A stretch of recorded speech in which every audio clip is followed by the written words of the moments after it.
Assalamualaikum Sobat Arif Markarnis. Trip hari ini kita mau cerita. Saya hari ini tiba di salah satu lokasi SPKLU kalau di Indonesia. Kalau di sini disebut station charging. Tapi yang menarik di sini adalah ini station charging fast ya. Kemudian stasiun charging ini murni dipasok dari energi bersih ya. Jadi tidak dipasok dari katakanlah pemilik wilayah usahanya Cina, pemilik usaha listrik. Jadi murni dari energi bersih. Saya ceritalah lebih lanjut. Ini yang pertama, di atasnya sumbernya dari betul-betul modul surya. Saya udah tanya tadi, apakah ini ada sumber lain misalnya dari PLN-nya Tiongkok? Enggak, katanya sumbernya murni dari energi surya. Kemudian terdiri dari beberapa SPKL mesin charging, mulai dari ini ya tersedia untuk motor ya, di belakang saya untuk motor. Kemudian ada 3, ini mungkin ya untuk motor ya 10 kW biasa. Kemudian ada beberapa charging mulai dari yang kapasitasnya kecil 250 ampere. Kemudian tadi saya ada lihat 400 ampere dan yang paling cepat tadi 600 kW ya. Oke ya, kita lihat lebih detail. Oke ya, ini salah satu dari beberapa SPKLU-nya, belalainya. Ini yang 250 ampere. Sama ini 250 ampere. Kemudian kalau yang ini berapa ya? Orange Energy berapa ampere ini ya? Mungkin ya sekitar 400. Kemudian ini ya. Jadi ini inverternya ya. Saya yakini ini inverter untuk mengubah daya energi yang tadinya dari DC menjadi AC, kemudian tentunya disuplai kepada ini ya. Apa ini? Ini ya kalau di belakang saya itu saya meyakini itu mungkin sejenis panel hubung bagi. Jadi semua energi dikumpulin di situ dan disimpan di sini. Itu battery storage system ya. Kalau bahasa kerennya ESS atau energy storage system. Oke ya, mungkin kita lihat. Tapi ini ada yang keren juga. Ini ada yang 600 ampere. Kita lihat dia sistemnya pakai apa ya. Oke, coba ya. Saya lihat. Ini saya buka ya. Oke, dia sepertinya dia pakai DC belalai, DC type 2 ya, CC2. Jadi dia sama ya. Sama seperti di Indonesia pakai DC 2. Ada di situ ada komunikasi energi, kemudian ada komunikasi datanya. Jadi belalainya ya sama. Jadi memang untuk dunia saat ini ada yang AC, ada belalai AC konektor, DC konektor, kemudian ada yang dikenal lah tiga sistem konektor yang saat ini memang sudah masif diadop di seluruh dunia ya. Ini yang menarik ya. Kalau tadi itu kalau biasanya di Indonesia mungkin ketika ada suplai dari energi matahari, kemudian masuk ke panel hubung bagi, tetap ada paralel biasanya pada sebagian besar itu. Kalau yang untuk mobil saya sendiri belum pernah melihat ya. Tapi kalau untuk motor itu memang sudah ada yang pakai energi storage ya. Tapi di Tiongkok ini sendiri sudah dapat diaplikasikan untuk mobil. Jadi memang storage energinya sangat besar ya. Cukup besar ya. Saya tadi sempat nanya, ini storage energi dengan kapasitas berapa? Katanya ini 200 kWh ya. Jadi terlihat lah ya. Jadi storage-nya memang sudah dibuat sekompak mungkin. Jadi tidak ada lagi istilahnya penyusunan baterai dan segala macam. Ini mau kita lihat lah. Oke ya, ini saya meyakini ini adalah bidirectional inverter ya. Jadi in out dari modul itu dari sini kemudian disuplai ke baterai di dalam ini ya. Kita lihat spesifikasinya.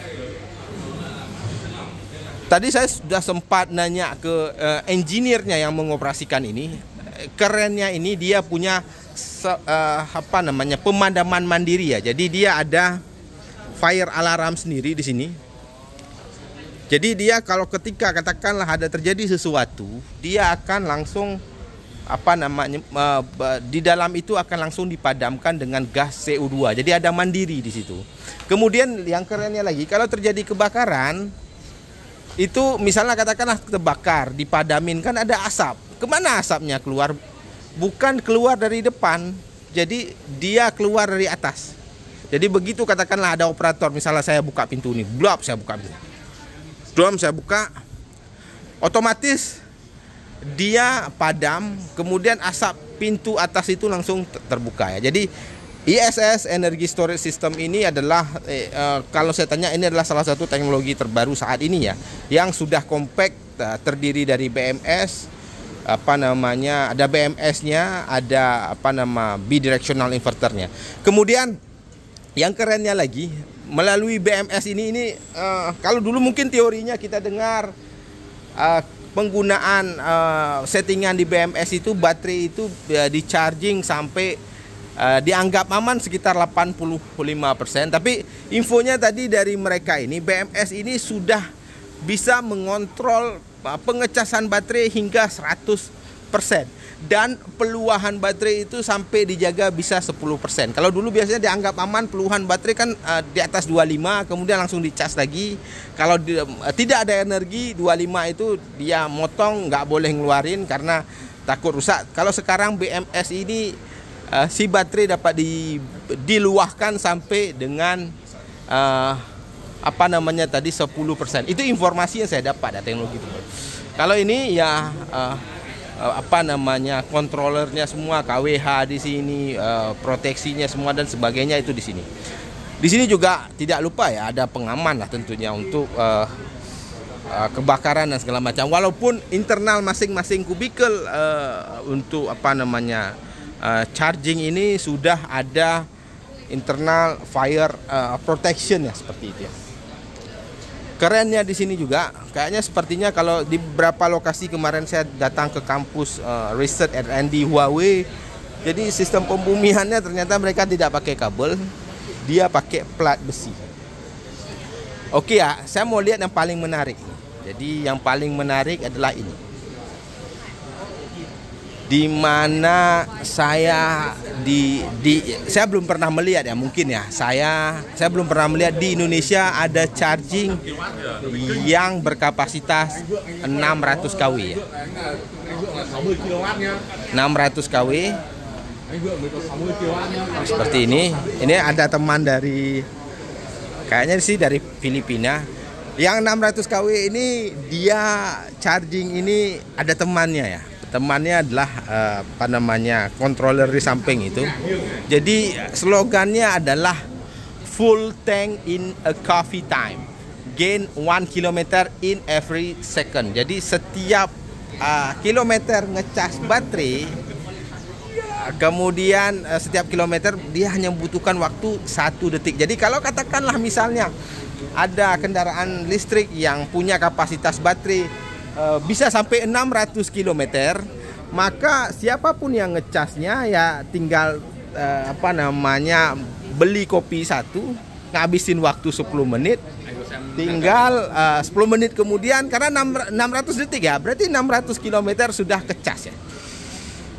Jadi tadi saya sempat nanya, ini untuk apa sih? Disinilah ada yang apa namanya, berpendingin liquid ya. Jadi kalau mungkin apa nama, mesin charging di Indonesia masih beberapa berpendingin aktif maupun pasif melalui apa namanya sirip, kemudian ada yang pakai kipas dan segala macam. Kalau ini dia berpendingin liquid. Karena kenapa? Kapasitas charging yang harus dia apa nama, dia berikan energi adalah ini 600 kW. 1 second 1 kilometer. Kita lihat ya. Ini belalainya isinya apa, seperti apa. Sama, ini CCS DC apa nama, DC belalai CCS. Sama, tidak ada beda dengan Indonesia karena standarnya sama ya. Tapi energi yang bisa dibawa di sini sangat-sangat besar ya. Oke, kita lihat lagi, ini ada berapa mungkin sama. Ini adalah inverternya untuk mengenerate ya, mengkonversikan. Kalau wheelnya power conversion equipment, mengkonversikan energi matahari ke listrik, disimpan di sono ya, kelihatan ya. Kemudian disimpan juga di energi storage system. Ini kita lihat ada berapa ya. Berarti ini mesinnya 1, 2, 3, 4, 5, 6, 7, 8, 9, 10 mesin ya. Jadi di Shenzhen supercharging ada 10 belalai mesin untuk charging mobil ya. Slogannya apa? Kalau nggak kebaca nih saya baca slogan. Make the world a better life ya. Membuat dunia menjadi lebih baik. Adopsinya keren ya di sini ya. Saya bukan tadi saja, sudah 4 hari ini melihat. Saya tidak pernah melihat adanya kendaraan roda 2 yang berbahan bakar BBM ya. Jadi kendaraan roda 2 itu semua sekarang sudah dari listrik di China.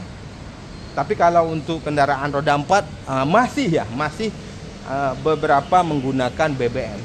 Dan ada perbedaan ya. Kalau di Indonesia kendaraan listrik itu plat kendaraannya diberikan warna biru, itu untuk menandakan kendaraan listrik. Kalau di China itu kendaraan listrik diberikan plat hijau. Plat biru itu kendaraan BBM ya. Tapi untuk kendaraan umum seperti bus di belakang saya ini yang bawa kami tadi ke sini ya, tetap plat warna kuning sama dengan di Indonesia ya.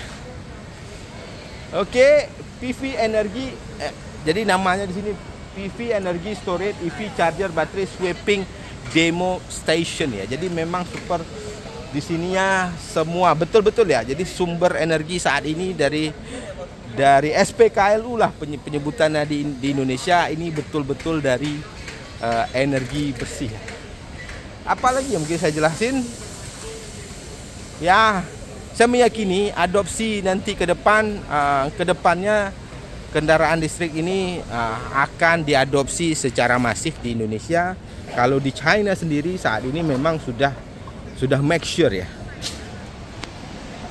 Mungkin itu saja laporan dari saya di Bantian ya, di kota Bantian, di